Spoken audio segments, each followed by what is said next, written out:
Welcome, my peeps, my peoples. Please like, comment, subscribe, share the video. It'd be greatly appreciated. It's Mary Jane. Let's talk about Black Ink Crew, Season 7, Episode 11. It was kind of like a sad episode hearing about, Teddy, what's going on with Teddy's situation. His brother, 23 years old, locked up, been serving 4 years in Rikers Island, and now he took a plea deal because, they have so much different things on him, and he's charged with a conspiracy charge that, he just took a plea deal and he has to do 13 years. And Teddy is adamant that he's innocent and he's not guilty. And Teddy feels real bad about the situation. He feels hurt. He feels really hurt about the situation. He feels like he failed his brother. He failed his family. It's his younger brother. He feels really bad. And he's trying to get support from, what's her name, Tati. He tells Tati about it. She seems like she's very interested in it. But we see the next episode, she's going to be leaving home. She's going to be going home with another man. She done left Teddy in the dust. Teddy done got what he done got some medicine. He done got, Karma served codes right on national TV. I was like, damn. And then we got Sky. She's opening her boutique, and Miami, she's doing it on the low because she want to have her own business just in case Black Ink just disappears, or the show goes off of TV, or shit change. She wants to have her own, and she's basically doing it on the low from C's. And when C's finds out, he's done with Sky. It's terrible. And then we got Donna, twin sister. She comes through. She's mad disrespectful. She's mad rude to Alex. She kind of got like a little bit of a reason. You know what I mean? She done seen her sister having sex with him in a bathroom.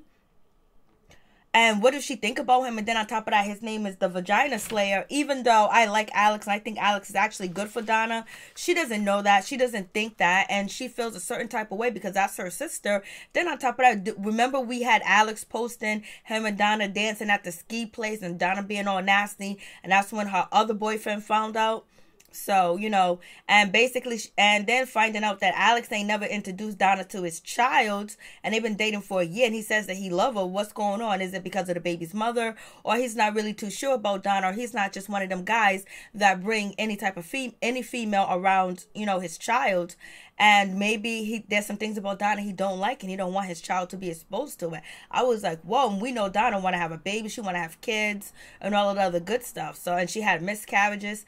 And so Donna's not questioning it. So why should the sister be questioning it, But the sister's like, there's some things that's going on. Can you afford to take care of my sister? I was like, damn. She went in because she knows her sister has a bad track record. She's been in an abusive relationship. She married a guy in jail, So basically, she's just looking like this is another bad choice without getting to know Alex too as well. But Alex seems like he really does care for Donna. And then we have Young Bae. Young Bae, is about to get married, but she don't want to get married. She seemed like she was excited to get married last season. All of a sudden, she don't want to get married to Rob. And she says because she's traumatized because of what she saw her father do to her mother. When they got married, he just started beating her and the kids. I was like, that is a good point. That's probably one of the reasons. But I think the other reason is, Rob had to move in with her. She owns her own shop. And then if they get a divorce or whatever, she might be paying alimony and child support at the same damn time, or she's not feeling marrying Rob. She just thinks everything is good right now. We don't gotta get married. She was excited before, but not today, not tonight. She ain't excited anymore about that bullshit. And so then we get C's is still upset. He's pissed once he finds out that Sky done open up her shop. It is crazy. I'm just like, what is really going on? It's like, shit. So let's get into it. We got Walt. Walt is chilling. Walt is talking about babies shouldn't be allowed in the movie theater. Babies in the movie theater is really difficult because I went to the movies this summer, and there was a bunch of kids and a bunch of little babies in the movie theater was crying, kids running all over the place. It was terrible. It was horrific. And then on top of that, Walt is also saying that kids shouldn't be allowed on the flight. The flight is much different. They got to get to where they got to go. Movies is like a luxury, an activity or something like that.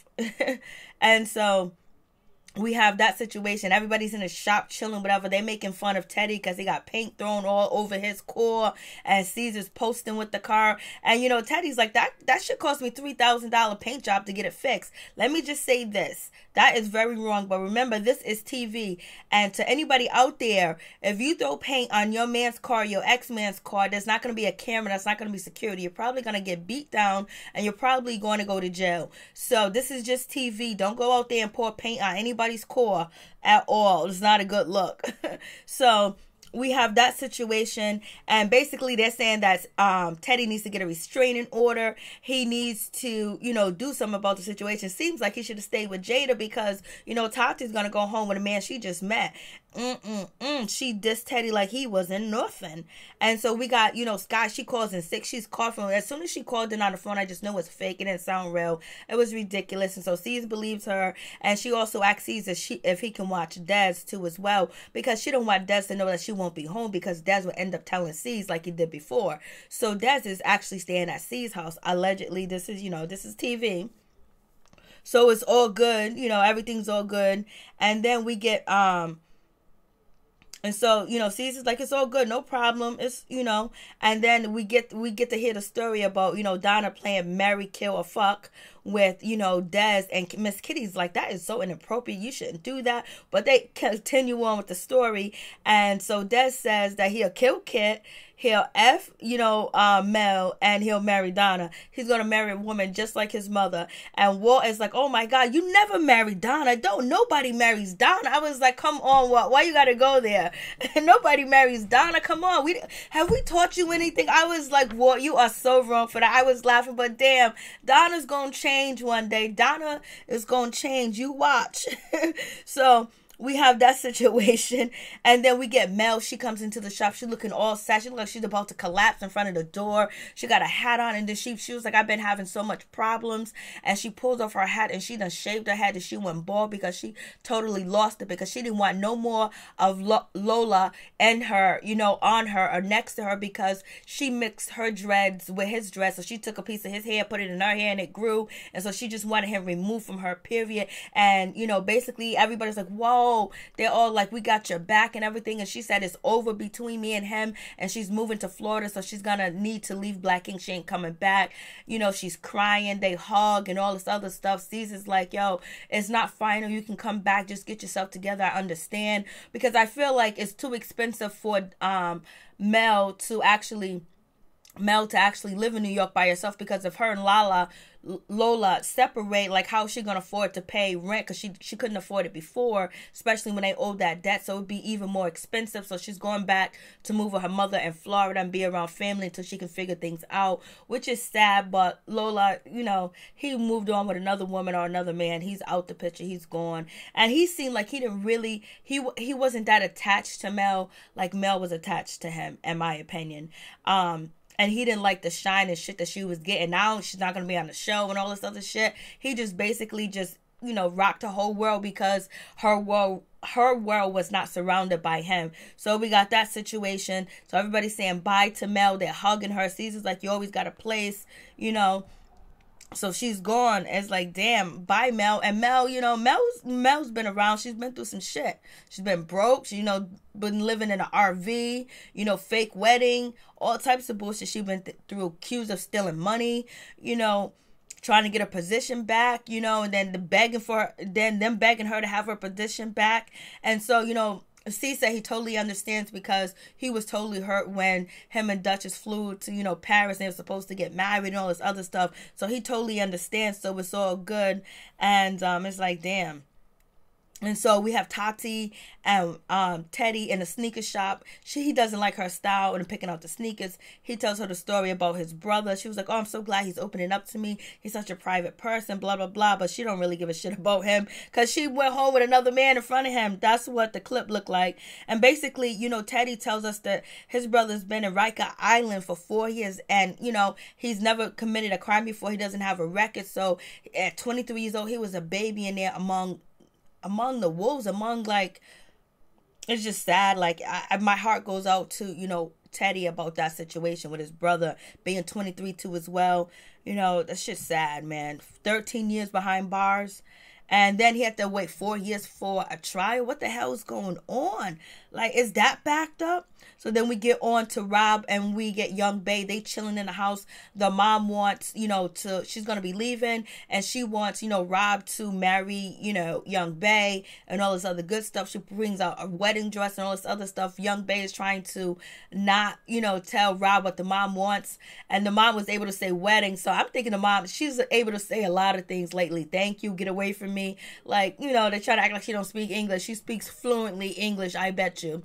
So we have that situation. It didn't seem like it was her first time in America either, but let's just let it be. So we have that situation. Rob is down to get married, but young Bae, she's not down to get ready. She's not ready. She's traumatized, and plus she has a lot to lose too financially if she does get married. And on top of that, she feels like everything is kosher, everything is good. Why we have to separate? I mean, why do we have to get, you know, titles? Why do we have to get a piece of paper? Why we got to put the government in our shit? That's what she's saying. That's how she's feeling about the situation. And the mom is, and it's just like, damn. But the mom feels like it's her fault that young Bae doesn't want to get married because of what she went through and what she saw growing up. So she's hurt too as well, because she feels like, you know, she destroyed her daughter's life and her outlook on life because of the choices that she made. So we have that situation. And then all of a sudden they chilling in the shop. You know, you got Miss Kit in her little sexy outfit, looking all good with her black on. It's like she looked like Sister Soldier. She looks like this, she looks like that. And then they're in the shop just chilling, having a conversation. And you know, Caesar's like, when I was dating you, you wasn't even, you know, dressing as sexy. That's what he said in his confessionals. And then he looks on Instagram and he sees Sky just closed the deal on her boutique in Miami. And it was funny when Sky got the store in Miami, the little boutique, you know, to rent out, to lease or whatever. She was all on the floor. I gotta get my chakras together. I respect Sky for saying I gotta get my chakras together and see if this is a spot for me. She's laying all over the floor, being all weird and shit. She used to, she used to throw shots at Mel, calling her the tree lady and shit like that. But look what she's doing now. So she's in tune with what it seems. And so Caesar's upset. He's in the shop. He's like, look, she lied to me. She brought a boutique, and he throw his phone. I don't believe that was his real phone, because usually on a lot of reality TV shows, when you see them talking on the phone, their phone's all cracked and having it filmed. And I know he got an Apple, so he didn't throw his Apple phone at the wall. So the phone's all cracked or whatever. He's upset. He's pissed. He leaves, and now Caesar's just like, fuck family, black ink over everything. And basically he's doing the same thing that was going on with Ryan now. He's just like, fuck the bullshit, it's black ink over everything. And he feels betrayed, he feels hurt. And it's like, damn, see, she could do both, or at least let her try to do both. And if she can't do both, she can cut the lease on the shop, and that's it. She get into a lease. Like, you could have worked it out with her, be like, yo, you can get a lease for 6 months, a lease for 7 months, you know, let's see how it goes, let's see how it works. Or let's see if you can run all the shops in New York, the one in New Orleans and the one in Atlanta. Let's see how that goes. It seems like it's a difficult job, because usually when people have multiple businesses, whoever's their second in charge, they make sure that they are, you know, contracted to them and them only, no other business. But some people are able to run multiple businesses. There's people that run 10, 15 business,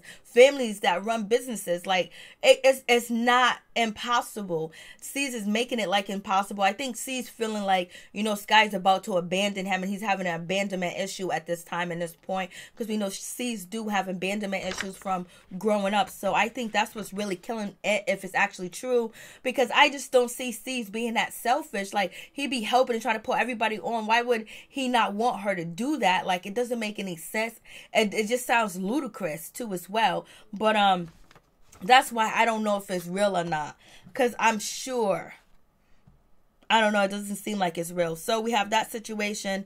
And then, you know, Caesar's upset, and he ends up tattooing Fat Boy. You know, Fat Boy's popular now. Like, he got 5 million followers on Instagram. He's blown up. He's been on he's been on the blogs. He's been at the top radio stations doing interviews. Like, he blew up. Congratulations, Fat Boy. You're doing your thing. You're business minded. You're supporting your people, and you're also putting bread in your people's pockets. Congratulations. It's good to see you doing good.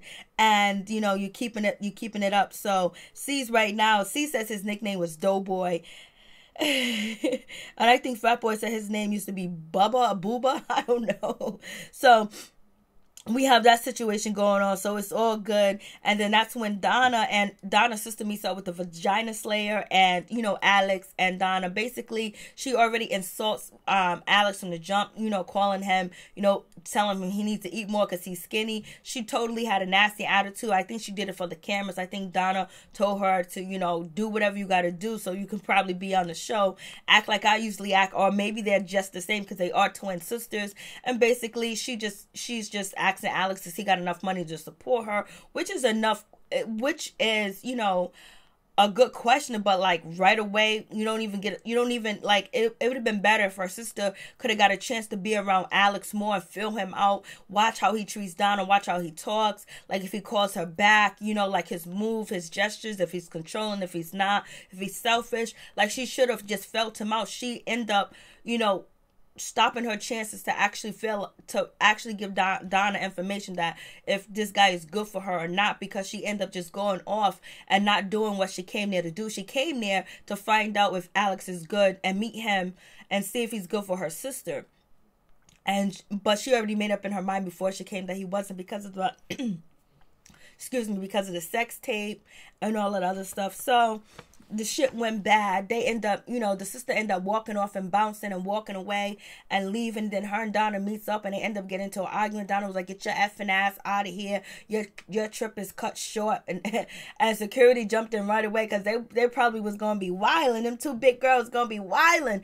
Donna's sister they don't look identical, but you could tell that they're related. And she seems like she's ready to pop off, but she's more calm and she speaks a little bit more proper than Donna. So we have that situation. So boom, she don't trust his Donna opinion. She don't trust his Donna track record because it's bad, but she didn't get a chance to get to know him at all.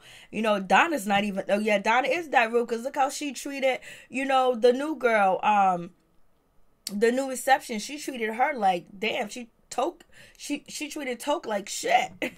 So we have that situation. So they're done with that. And then Donna's sister was like, "Do you even pay child support? I just want to make sure you're not a bum." I was like, oh shit. Like that's no way to, meet somebody and disrespect them like that. That's just really rude and disrespectful. And if you want to really get to know somebody, you watch them and you pay attention. You ask them probing questions, but fair questions, and questions where they don't feel like they are being judged or ridiculed at the same time. So you messed up on that situation.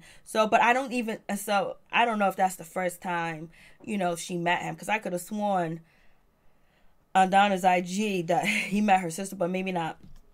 So we have that situation. Young Bae's not trying to get married. She's done with the bullshit. And Vagina Slayer, you need to change your name on Instagram to Alex, I guess, or whatever. Vagina Slayer was trying to say, "I'm Vagina Slayer with Donna and I'm Alex in the street. I'm a freak in the bed. I'm a freak in the bed, but I'm a gentleman in the streets." So we got that situation. And then we got, everybody's in the shop chilling or whatever. Everybody's having a good time. But before then, we have, C's and Teddy have their conversation, and Teddy said he's totally numb. He's like, he just don't know what to do no more, man. He just feeling ridiculous. Did you see all the sneakers that Teddy had? Teddy has mad sneakers. Remember when Teddy palmed his sneakers to get Sky out of jail? So I feel bad for Teddy. So then, boom, we get back. Everybody's in the shop chilling. Guess who comes in the shop? Sky. She comes in the shop, and Sky was like, "Oh, I feel a little bit something." And she was like, "This, this jacket don't fit." And Caesar was like, "Oh, won't you get one from your new boutique that you started?" And then Sky was like, "Oh shit, I thought he didn't see my Instagram post, but I guess he did. I deleted it too late." And so then, and Caesar's calling her effing liar. "You effing liar. You lied to me." You know what I mean? Like you can't do both. And Sky's like, "No, I did not lie to you. I told you I came to my senses, and my senses was I can do this." And she was like, nah. And he was like, "F you." And he was like, "Yo, I did everything for you, man. I had your back," and all this other stuff. Caesar's going off. He's just saying the F word. He tells her to get the fuck out of here. And she's leaving. He was like, "You fucking bitch," like that. Or something. He called her a B word and yelling, screaming. And then, Sky's son Genesis is sitting there. Luckily Dez is sitting there. It's not Genesis. If Genesis was there, they would have went head up. Genesis would have been like, "You ain't gonna call my mama a bitch," because you're not gonna call my mama a bitch. You already know how Genesis is. Like, I got a problems with her, but ain't nobody else gonna talk about her. And like he said, like, you guys, hit me up on Instagram and Twitter talking shit about my mama. I'm not down with that. My mama. So I was just like, damn, Caesar's been like really on this season with calling the women bitches and shit. He even called Miss Kit a bitch and whatever. He's just calling them bitches, whatever. I don't know. It seems like Caesar's tired of the crew that he has. And that's why we see next episode he's gonna be bringing in three three different people. I think he needs to go back to the old crew that he had before, get them back, and let's get the old crew back together. My friend was asking me like, oh, it's a whole new crew on there. So we have that situation, and it's just like, damn, he was like, you fucking fire. See how that feels? Get out. Let's see how your boutique goes. I was like, damn, Cease, you gonna just do it like that? And then, you know, it seems like Donna and Cease are gonna get into it again. And Cease is gonna fight Alex wants to fight Alex because of Donna. Alex might lose his job because of Donna. But this could all be just for TV. So I'm like, damn. And he's gonna make Tati the new VP person. I was like, oh shit. Peace. I'm out. One love. And tell me what you think about the episode. Peace.